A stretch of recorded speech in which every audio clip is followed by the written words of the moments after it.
Hi, and welcome to another episode of Fly or Die. I'm Jordan Crook. And I'm Adam Clark Estes from Gizmodo. And today we are looking at the LG G Watch.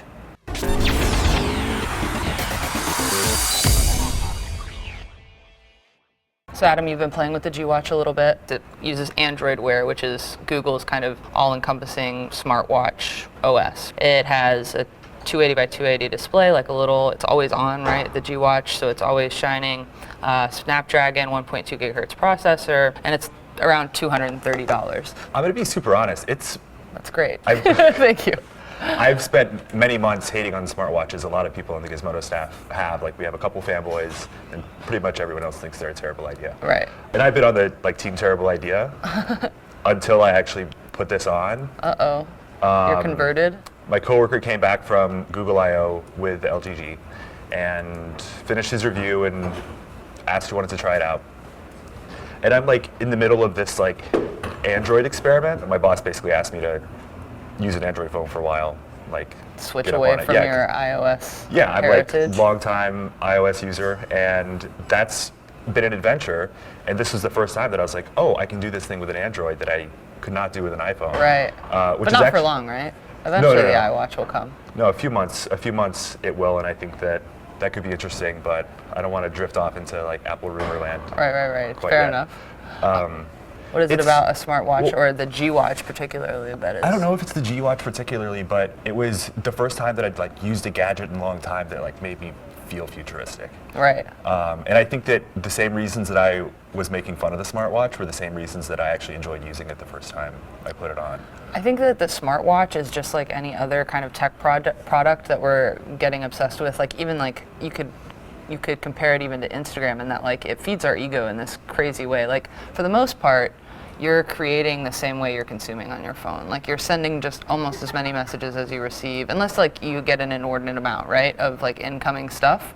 Then you're tweeting and you're getting, retweets. You're Instagramming and you're getting likes. There's this push and pull, and I think the smartwatch is just one other thing that is constantly feeling these notifications are coming in all the time. I don't know, there's something about the idea of a notification-based product that's just almost exclusively about consumption, having on your wrist when there's something that can do both in your pocket. Something about that bothers me so much. It's true, and it's also true that you can't do much with a smartwatch. Exactly. How does the OK Google stuff work when you were playing around with it? The voice recognition is almost uncanny. It's so good. Comparatively, this is pretty similar to a lot of what we're seeing. The Android ecosystem of smartwatches is almost on equal playing ground in a lot of ways now because of Android Wear. But I know you said you were looking forward to the Moto 360 that's coming out. I think a lot of people are, that different design. I am, because it's called the 360 because it's round, and it's the first round one. All the other smartwatches we've seen look like little lunch boxes you strap to your wrist. Lunchbox is not quite the right shape, but you get what I'm saying. Still, just the clunk of something, a just big chunky. It reminds me of those calculator watches that we used to have, or an old Nokia feature phone. It's this new technology, but it feels and looks a little bit outdated. I think the Moto 360 has elevated that a little bit, or brought the bar up in terms of design. I mean, we'll see. Yeah, it converted a couple naysayers when the first images of it came out. I actually think our editor-in-chief wrote a blog post about how he's going to buy one, despite having hated smartwatches all along. And Withings has a new one too that's almost entirely analog and just does all the tracking and still the notifications and stuff. You don't have a display, but it all connects to your phone, so you can feed into whatever health tracking stuff is happening also on the watch. I think that's pretty cool, and it lasts forever. I can't charge these things. That's my biggest thing. It was a very big thing. For me. That's what I heard. But going back to design, I think that the LGG is nice because it fits on your wrist. It is big and chunky. It's much bigger than the Casio dumb watch that I wear every day. But it doesn't feel that unnatural. And the design itself, a lot of people think that it took a lot of inspiration from an old Brown watch. And actually, one of the themes that comes with the watch is called Dieter, as a hat tip to Dieter cool. Rams, from famous Brown designer. I don't by any means endorse the Diane von Furstenberg version of Google Glass or whatever is happening with Google Glass and all of their fashion partners. I think that's a great step though, right? And like why things is a great step. Give me a leather band, give me like a nice watch face that I can wear with a nice outfit and not look like I have like a computer strapped to me, right? So I think that it's all good. At the end of the day, what is it? What's it going to be, fly or die for the LG G watch? I still think that smartwatches have a ways to go. They have a long way to go, but this is the first one that I've seen that I actually got excited about.